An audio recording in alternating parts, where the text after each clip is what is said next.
Está bien. Y bueno, ¿qué más información ha pasado en el mundo del deporte? Porque esta información no descansa. Vamos a verlo con las breves del deporte.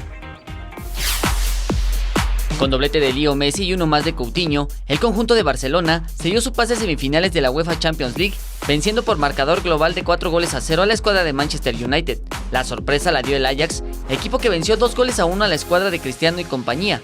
Van de Beek y De Ligt marcaron para los holandeses, mientras que el descuento para la Juventus lo consiguió Cristiano Ronaldo. El marcador al final fue de 3-2 a favor del cuadro del Ajax. El conjunto de Santos Laguna presentó de manera oficial al uruguayo Guillermo Almada como su nuevo director técnico.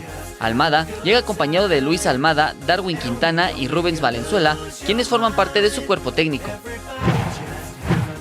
El nadador Daniel Ramírez formará parte del equipo mexicano de natación que competirá en los Juegos Panamericanos de Lima 2019. Esta será su primera participación en una competencia a nivel continental para el sonorense. La Comisión Nacional de Cultura Física y Deporte dio a conocer que el medallista olímpico Germán Sánchez salió con éxito de la cirugía que le corrigió la ruptura del tendón de Aquiles derecho en el Centro de Excelencia Ortopédica de Colorado Springs en Estados Unidos. Sánchez había sufrido una lesión en el tendón de Aquiles mientras realizaba un entrenamiento. Jesús Arias, 21 Noticias.